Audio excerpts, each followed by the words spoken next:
You are listening to Thinner Peace and Menopause and Beyond with Dr. Deb Butler. This is episode number 272. Welcome to Thinner Peace and Menopause and Beyond. This is Dr. Deb Butler, Master Life and Weight Coach, and as always, your coach. If you're a woman and you're smart and you're successful and you've been struggling with weight your whole life, and now menopause is making it harder than ever, and you are ready to make this the last time you ever have to go on a diet again, then this podcast is for you. Stay tuned. Hello, my dear friends. Hello, how are you? I am doing so well. I've just come back from another mini vacation with my husband. We had a wonderful time, and I took some time off. My brain is so clear right now. So I'm very, very excited to talk to you because I have a clear brain. And one of the things that I'm going to share with you today, probably one of my favorite things that I'm going to share with you today, is another transformation with another one of my clients. They just keep on coming. This is like my favorite part. Is this part where they're finishing the program and they're excited about their new life that they've created. They're excited about so many things. And Pam is no different. That's her name, Pam. That's who you're going to be listening to today. And one of the things about Pam that you're going to find out pretty quickly is that she is funny. So I'm laughing a lot through this. You'll be aware of how much I'm laughing. But also, I want you to know that this is on video too, so you can always go to my website, drdebbutler.com/272, where you can actually watch this video instead of listening to it. But with Pam, I guess one of the things that I loved working with her the most is she was absolutely all in from the minute that we started working. It was very, very clear. And you really do have to have that kind of thinking. And I think investing in yourself is a way to do that. It's like once you invest, I think what you do is you end up following your money. And I don't think Pam is any different. But she had been listening to my podcast prior to hiring me, and she'll tell you all about it in this audio that you're going to listen to very shortly. But I guess when I think about her, what I think about the most is that one of the things that she says is that I just don't eat my emotions anymore. Do you know how revolutionary that is? That in this period of time, 12 weeks, that she went from eating her emotions to stopping eating her emotions. And it's made all the difference for her. So yeah, she's been losing weight and she can tell you all about that. But more than anything, she has learned how to create a peaceful relationship with food and how to start dealing with the real stuff, which are called her emotions, which is one thing she had never done before. And she'll tell you in this interview that she has a great life. She told me that in the mini session too, that she has a great life. But the one thing that was in her way was how she was using food and how it appeared on the scale. And that's that one thing that she wanted to take care of finally. And that is why she decided to work with me and invest in herself, is because she wanted to have this life that was so good and she wanted to make it better. And that is exactly what she did.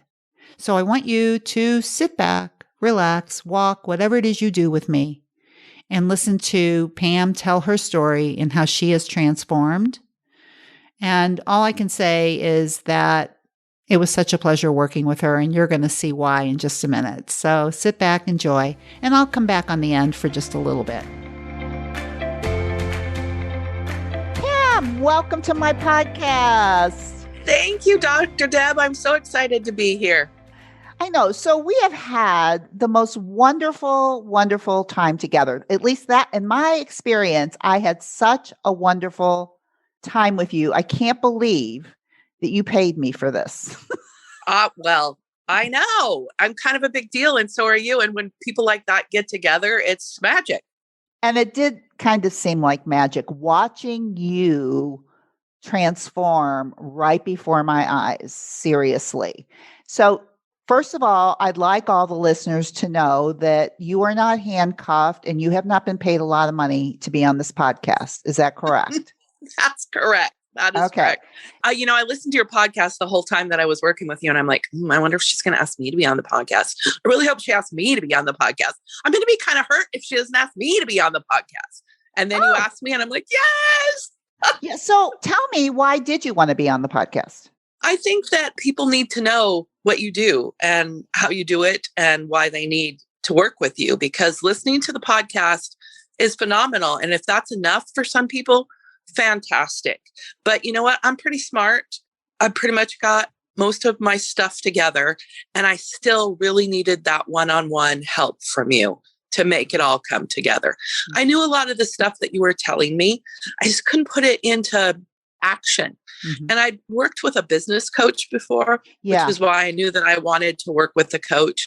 And one of the things she told me is that, yeah, you may know all this stuff, but I can get you there a lot faster. And that's so true. And you know me, I want to be there fast. Yep. And while this whole weight loss thing isn't really happening fast, it's happening pretty fast. It's not fast enough for me, of course, but it's going pretty fast. And you got me there before I could have gotten there by myself, or if I could have even gotten there by myself. So it was so worth it to me to work with you and to spend the money and to give you my time and to take yours and to make it happen. Yeah, that is such a beautiful thing to say. So here's the question that I want to ask you, because I know that there's a lot of people out there that are listening to the podcast. So how long were you listening to the podcast before you decided that you want to book a mini session with me? You know, I hadn't listened to the podcast before I found you. Oh, I actually knew somebody that was working with a coach through the Life Coach School. And she told me just a little bit about how it was going. And I'm like, maybe I should check out the coaches at the Life Coach School. So I looked at the coaches, and you specialized in women in menopause and beyond. And that was me. And so I called you and I booked a mini session. And then I started listening to the podcast right after that. So I found you through there. Okay. So then I want everybody to hear this. So then the mini session was a really important step for you. Oh, absolutely. Absolutely. Because then I got to meet you virtually over the phone, find out if it was going to be a good fit. And I remember during our mini session that part of what I need a coach for is that, as you know, I'm a very strong personality. And a lot of everybody listening to this podcast, strong, brilliant, successful. Absolutely. And that's what I needed, is somebody to help me see where I was kidding myself, where I was lying to myself, where I wasn't being true to who I was.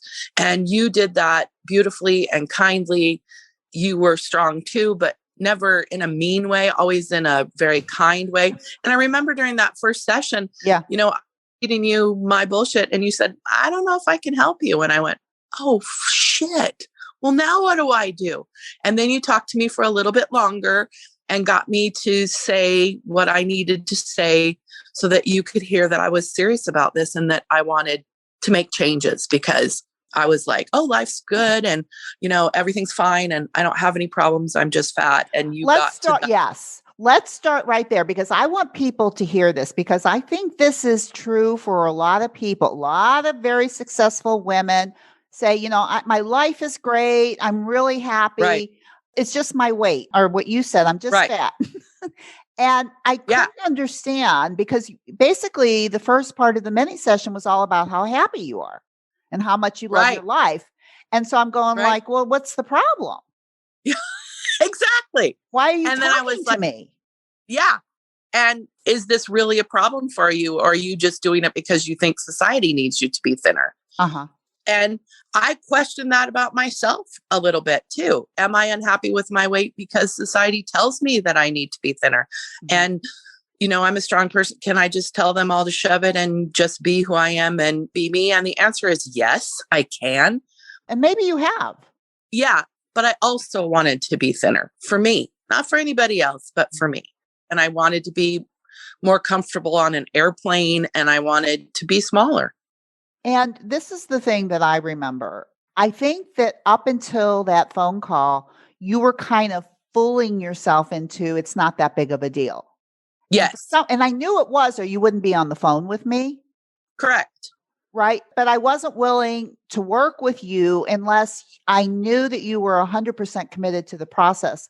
And really, what you said to me is that you really did want to lose weight. You just didn't believe that you could. Right. Because you kind of gave it up until that mini session. Right. That it wasn't my fault. It was genetics, and that I eat perfectly and I'm still fat. And I knew deep in my heart that was bull. That was the mini session. Really, for everybody that's listening, the mini session is all about, are we a good fit? Can I help you? Do you want the help? And would you say by the time the mini session was over that you felt like you would be 100% committed to working with me and that I could help you? Absolutely. Because even when we did the mini session, it was about a month where you could get me in. Right. And so even before I started working with you, I started losing weight just by listening to the podcast and doing the things that, you talk about on there. And I asked you, what should I do to start? And you said, just, keep going with why you want to lose weight and get prepared to lean in. And the other thing is that I owned a tax business and we started in January, and I knew it would be mentally the hardest time for me to work with you, and physically the easiest time for me to not eat a lot because I'm so busy. So I knew that it would be a good time to do it because during the day I wouldn't have as many temptations. Although I found that was bull too, because you can find time. Everything you're saying right now is kind of bullshitty. And this is the reason why I'm going to say it. Because what I remember is that you telling me this is the hardest time of year for me. Right. And this is the time when I want to disconnect from myself the most. Yes. And use in the back food. of my mind, and I've already kind of got this. So, and I understood the concept. I just couldn't put it in to make it work. And I knew that you would help me figure out how to make it work. And you did. You totally did. I remember telling you about a time when I was in my office and my business partner was dealing with a difficult client, and I could hear it, and it was causing me stress. And I thought, I'm going to go into the kitchen and get a snack. And then I'm like, holy crap. It doesn't even have to be my stress to make me run for food. Somebody else's stress can make me run for food. And of course I didn't do it, but it was a real eye opener as to how many times I ran for food when things were difficult. That was my go-to to make myself not deal with it or forget about it or feel better about it. Just, let's run into the kitchen. Yeah. And it was actually the running to the kitchen that was what I needed to do. You can run into the kitchen, you'll feel better. Don't open the fridge, just keep walking and you'll feel better. And that's what I started doing, just moving. Right. Because moving is a wonderful way to help you feel better without eating, which is a really important key.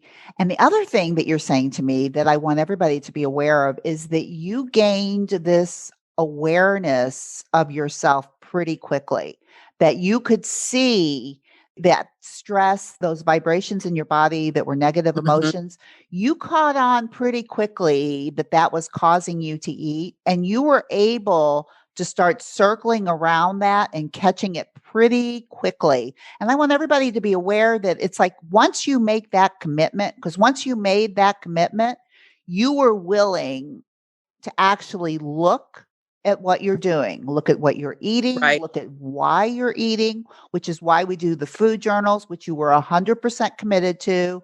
And what I heard you say in the mini session, what I still know about you now that I've learned about you is that you have learned how to take on stressful situations, quote unquote, stressful situations to you, including tax season. And what I remember is you saying to me, why would I not want to do it during tax season? Why would I stop myself from doing it during a really hard time if I'm trying to learn how to stop eating my emotions? And so I think you leaned into it right away for that reason. Absolutely. And I have seen you do that. And I want everybody to see this, that most people come to me because they say, oh, I had a lot of stress in my life and I gained a lot of weight. And you are a perfect example of once you have that awareness, once you learn how to eat when you're hungry and stop when you're full and deal with your emotions, which is what you've been doing, you have actually learned to deal with, I've seen it, deal with your emotions, not use food, and that you've stopped running in the kitchen to eat and you Right. stopped running away from your negative emotions. You have started to feel them. Absolutely. As you know, I've got some more times right now that Right. where circumstances are supposed to be neutral. And I do believe that it's a circumstance that's definitely building up some bad emotions and thoughts. My business partner has cancer and it's inoperable. And we've got a lot of unknowns, a lot of sadness around it and concern and looking at having to pivot my business and do some different things. So there's been lots of reasons that I could have used in the past to dive into, more alcohol, cookies, pizza, whatever I could get my hands on that would make me feel better for a few minutes. And it's just not happening. I did have a little bit of a stutter there for a while where I stopped losing weight, but I never gained any weight. That's for sure. And I just recommitted to keeping promises to myself, which is my big why. And things are definitely smoothing out. And I know I'm going to hit my natural weight no matter what. And you've helped me see that it doesn't have to be tomorrow. I can take my time to get it done. But the way that I treat food is completely different now than it was before. And the way that I relate to food is completely different now than it was before. And I am here to say, yes, sister, I have seen it. And I even remember when you told me about what you were just talking about with your partner. I remember this one sentence that you said to me. And what you said to me is like, I think I'll need help maybe, going through it and managing my mind and also processing my emotions because it's hard. But you Yes, it said is. to me, there is no way I'll eat my way through this. There's no way I'm going to turn to food. No. And that has been true. I just can't do it. I mean, even just like eating past full is just so uncomfortable now that there's no way that I would, when I accidentally forget to pay attention and I'm like, oh crap, that was about 3 bites I didn't need. Even just an extra 3 bites is so uncomfortable that I'm like, we're not doing this. This is not the way it works anymore. And I talk a lot about, like on the podcast and with my clients, including you, about your big why or your compelling reason that you just mentioned. Do you want to say what your compelling reason is? And then we can talk about that a little bit because I think it's amazing. Yeah, my compelling reason is that I'm going to keep promises to myself. And most women are that way. We're really good at keeping promises Talk to about others. yourself, though. Talk about yourself. Yeah, so I'm really good at keeping promises to other people, there for you, do whatever I need to do. And then when it comes to yourself, you don't keep the big promises to yourself. You say, okay, well, I want to eat healthy, but cookie sounds really good. So, I'll just treat myself to a cookie. Food is not a treat. And treating yourself to a cookie is breaking a promise to yourself. And that for you, yes. made a promise to yourself about, and we don't have to get into all that, but when we work together, you decide on how you want to eat and what you want it to look like and what you want Joy Eats to be. Right. And I still eat cookies, but I don't eat cookies because I'm unhappy and I'm trying to make myself feel better because that doesn't work. That doesn't work. That will make me feel better for 30 seconds and make me feel worse for a day. So that's for years. Yeah. Exactly. So that's not keeping the promise to myself to do what I want to do. I had a little bit of a problem wrapping my head around you can eat whatever you want and what that really meant. Yeah. And what it really means is that I eat what I want to achieve the goals that I have set myself, to keep the promises to myself. I can eat whatever I want, and there are different reactions to that. And I get to decide what they're going to be, and I get to decide what it is I really want to eat. And what I really want to eat is stuff that makes me feel good, not stuff that makes me feel bad. And too much sugar and junk makes you feel bad, makes you feel like crap. Who wants to feel like crap? That's not good. It's not what I want. I know, but don't you think that's interesting because you spent most of your life up until this moment eating crap and thinking that's what you wanted. And that's a lot of people on this podcast thinking, oh, I want to work with her because I want to be able to eat whatever I want. Yes. Right. I was very resistant to changing the way that I eat, very resistant to doing anything that I thought would make me feel like I wasn't having everything that I, lacked. Yep. I was like, oh, I can't deprive myself. I know myself. If I deprive myself, then I'm going to freak out and then I'm going to go 100 degrees the other way. But you have to redefine what depriving yourself is. And depriving myself is eating stuff that makes me feel like crap. That's a deprivation right there. Why wouldn't I want to live my best life and feel the best that I can all the time? Oh my God, you should be teaching for me. I should just put you on my podcast and I'll take a vacation. There you go. I mean, you are literally saying all the words that I tell people can happen. Absolutely. And I think that people can hear it and they can hear it from me, but you are so good at tailoring it to how people need to hear it for them. I mean, that was the thing, is that I can listen to your podcast all the time, but I needed you to talk me through my individual little things. I'm like, but, because I like to say, but, and you would be like, no, that's not, no. I think that that's a bunch of crap. And I'm like, well, it is, but well, it is. And I needed you to tell me that because, we lie to ourselves to protect ourselves. There's that couple of little voices inside of us going, no. That's not what you want. You want to eat cookies. Then there's that other voice inside that goes, no, you could never, ever, never, ever have a cookie. And you have to kind of be the referee and soothe everybody and take over and say, no, I'm making these decisions. I'm owning them. And this is who I want to be. And that's what it's all about. So I think, like, for people who are listening to this, is that you made a commitment. Number one, your big why is that you wanted to keep your promises to yourself. You wanted to be a person that kept their own promises. Correct. And I think what happened is, as I was coaching you and as I kind of called you on, BS, and what we mean by BS is just, it's the things that you tell yourself. It's the thoughts that you think about yourself that don't serve you. Right. Yeah. Right. But they feel so true. Yes. I know. When people say things like my truth, I just want to smack them because there's no my truth, there's only the truth. And the truth is, if you eat cookies and pizza only all day and more than you want, you're going to be fat. There's no other truth to that.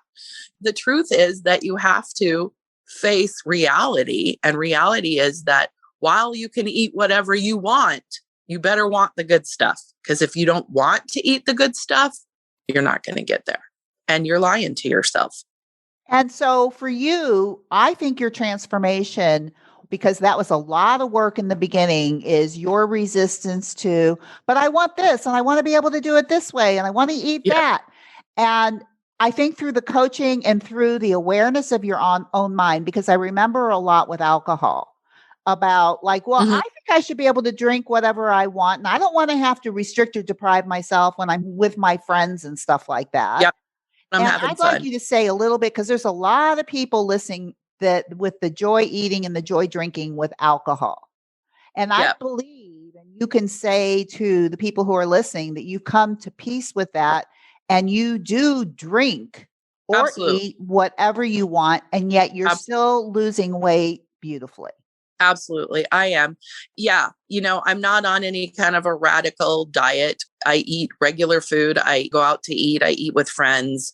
I'm more mindful about what I'm putting in my mouth and how much I'm putting in my mouth. But I don't have anything that I never eat or that's restricted. I don't eat cookies for breakfast. But, when I want a cookie, I have a cookie. And when I want pizza, I have pizza. But when you start feeding your body foods that is good for it, you want that stuff less. And you do still want it occasionally. And sometimes I want it. And I'm like, no, you don't really. That's not actually what you really want. How you talk you really to yourself. You really want to, meditate or go for a walk or take a nap. There's other things that you really want because that little voice inside says, no, pizza, that's how we soothe ourselves. We want pizza. And I'm like, no, we don't really. And, I used to think that when you drink and you drink a lot, you tend to build up a tolerance. So to get that fun buzz, you have to drink more and more. When you start saying, you know what, I think today I'm only going to have one, and you do it for a week or 2 weeks, pretty soon one is giving you a buzz. Like, what Right. is So I plenty? want to just interject there because we did Yeah. work on that, Yes. about more planning what you want to drink. But we also, and I think it's really important for everybody that's listening, is this whole idea of joy eating and joy drinking, which is what we're talking about, is that Right. what I think you've learned to do is to become very mindful Mhm. of how things taste and how things feel. Right. Shoving it down and going, well, I'm going to need more and more and more. You really can be satisfied with less if you're paying attention, because Yes. there's never any time when I leave a meal and go, oh man, I really want some more of that. If I'm hungry, I eat. But I'm not hungry, I don't want any more. Because when you eat when you're not hungry, it doesn't feel good. If you pay attention, if you ignore the fact that it doesn't feel good when you eat more than you want, then you just keep doing it, because the very beginning of when you start eating is where you get all the joy and comfort. And then it starts lessening and lessening throughout a meal. And if you just keep looking for that first bite again, it's not coming. So you can't use food as comfort and your only Right. joy. Right. So fuel is to fill up your gas tank, which you're very, Right. very good at choosing fuel food to fill up your belly between the twos. Right. And through our work, you learned how to use joy eats and joy drinks to mindfully either enjoy the feeling or enjoy the taste, right? Mindfully, which means a lot less, but much more satisfied. Is that Right. right? Right. And no mindless eating. Sitting and eating an entire bucket of popcorn while you're watching a TV show is not really very satisfying. But if you sit and eat a small bowl of popcorn and only pay attention to the popcorn, it's pretty dang good. And then you're going, but I really don't want any more. And I totally Yeah. would have just stuffing it in. So there you are. This is Pam, everybody, for those of you who are listening, who has totally made a brain mind transformation. You can Oh, hear, I hear it. I'm sure everybody can hear it. What would you say to anybody that's listening to this podcast who is thinking maybe this would be right for them? Maybe they're on the fence. Maybe it's a little iffy. What would you say after your experience doing this work, losing weight, having all of these mini transformations in your brain about believing that you can eat whatever you want, that food is not the problem? What would you say? do it. Do it now. Call her as soon as possible. She does not have time for you this very minute to start working with you. It's going to take time. And the longer you put it off, the longer it's going to take for you to get where you need to be. And you're going to learn how to transform your brain and your body. And it's going to leak into so many other places in your life that you're not even aware that you had problems in until you started working with Dr. Deb.